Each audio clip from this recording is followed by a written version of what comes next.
রাজ্যে একের পর এক গণপিটুনির ঘটনা, এবার নতুন সংযোজন আড়িয়াদাহ। সেখানে মা এবং সন্তানকে বেধড়কভাবে মারধর করার অভিযোগ উঠেছে একটা দলবলের বিরুদ্ধে, এবং সেই দলবল, এলাকাবাসী যেটা অভিযোগ করছেন, তৃণমূল অনুগামী সেই দলবল।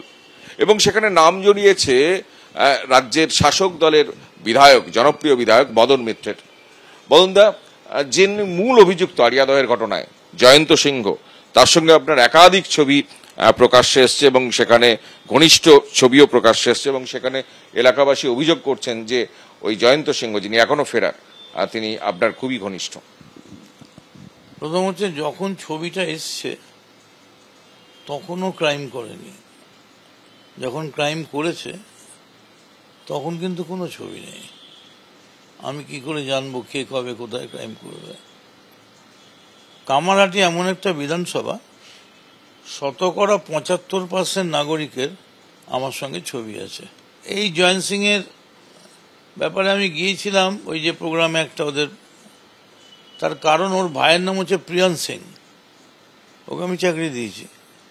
ও মোহামেডানের ক্যাপ্টেন, একটা ক্যালকাটা মোহামেডানের ক্যাপ্টেন, তার প্রতি আমার দুর্বলতা থাকবেই। প্রিয়ান সিং নামটা মনে রাখবেন। তারপরে বোধহয় ইস্টবেঙ্গল খেলছিল। তো ন্যাচারালি আমি স্পোর্টস লাভার, স্পোর্টস মিনিস্টার ছিলাম।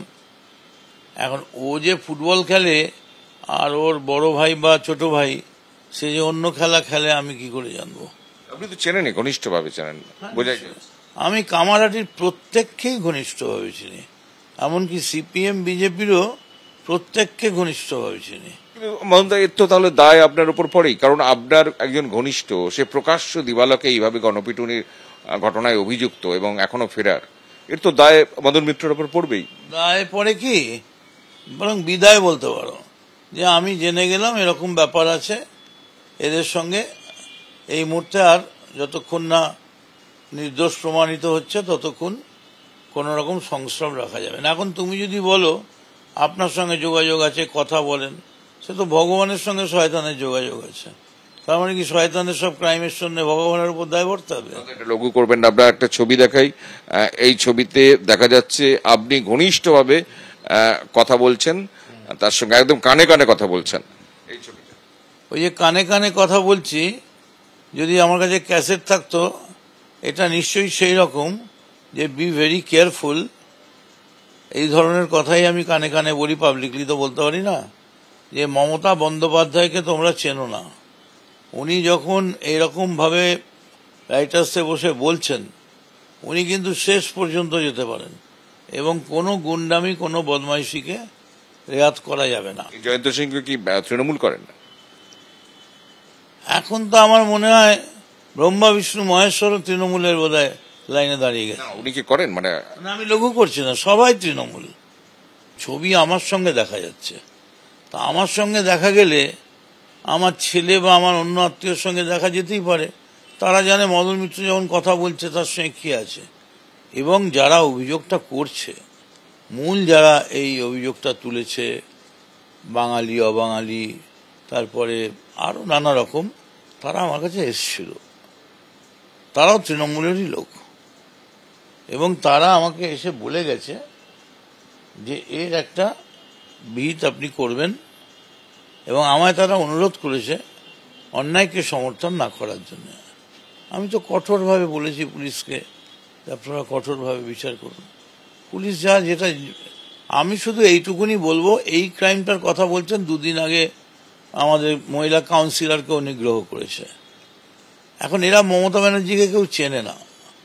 মমতা ব্যানার্জি কোথায় যেতে পারে এবং কিভাবে অর্ডার দিতে পারে, এবং নিজের দলের এমএলএ এমপিও রেয়াত করেন না। যদি মনে করেন এমএলএ এমপিও কিছু করেছে, সেখানেও টেনে দেবেন। ফলে আমি আমার দায়িত্ব অস্বীকার করছি না।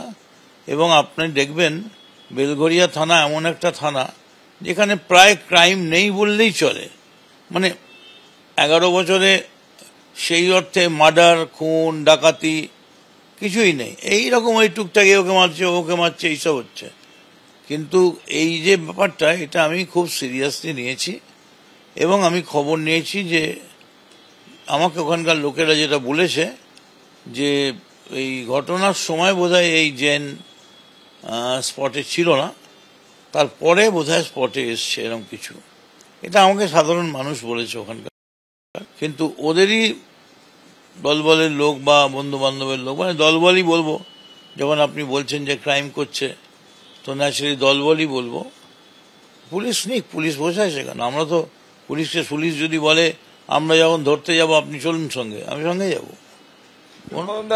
এইরকম একটা ঘটনা ঘটানোর সাহস পায় কি করে একজন যিনি আপনি বলছেন তৃণমূলের কর্মী, যিনি মদন মিত্রের ঘনিষ্ঠ? মানে এগুলি কি সাহস পাওয়ার কারণ? এই একজন হকি স্টিক দিয়ে, লাঠি দিয়ে মা এবং সন্তানকে প্রকাশ্যে মারধর করছেন দলবল নিয়ে, এই সাহসটা, গণপিটুনির এই এত কড়া আইন এসছে, তারপরও এই সাহসটা পায় কি করে? এখন তো অনেক কড়া আইন আছে, কোনো অসুবিধা নেই তো। এই সাহসটা পায় কি করে? আমি মনে করি না আমার সঙ্গে সবাই মেলামেশা করে। এখন আমি কি করব বলুন? কেউ যদি আমার সঙ্গে মেলামেশা করে আর গোপনে কোনো ক্রাইম করে, সেখানে আমার কি করার থাকতে পারে? আমি তো ক্রাইমের আলিবাবা 40 চুলের মতো ভাগবাটরা নিচ্ছি না। দায় নেবেন আপনি? এর দায় তো নেওয়া উচিত। দায়িত্ব নিচ্ছি, দায় নয়, দায়িত্ব নিচ্ছি। কেন দায় নেবেন না কেন? দায় কারণ আমি তো এইভাবে আমার প্রকাশ্যে মানে যারা এলাকার বাসিন্দা তারা বলছেন যে ওনার মদন মিত্রের ঘনিষ্ঠ, মদন মিত্রের ঘনিষ্ঠ এবং তৃণমূল কর্মী, এটার জন্যই তো তার বলছেন যে মদন মিত্র ক্রাইম করেছেন, বা মদন মিত্র দাঁড়িয়ে থেকে ক্রাইম করেছেন, বা আলিবাবা 40 চোরের মতো ভাগবটরা মদন মিত্রর কাছে গেছে, এরকম একটা লোক যদি দেখিয়ে দিতে পারেন, আপনি যা বলবেন আমি সমস্ত দায় নেব। কিন্তু মদন মিত্র তারাও আমার কাছেই এসছে। আমি যেটা বলতে চাইছি, এই ক্রাইম বন্ধ হওয়া দরকার এবং পুলিশকে আরো কঠোর হতে হবে। এবং বহু কাউন্সিলরও যে যার মতো চলছে, কেউ কাউকে পরোয়া করছে না, ফলে সব মিলিয়ে একটা অরাজকতা চলছে। এবং যেহেতু কামারহাটি সংবাদ মাধ্যমের নজরে নেই, সেহেতু এখানে একটা চলছে। আমি অনেক চেষ্টা করছি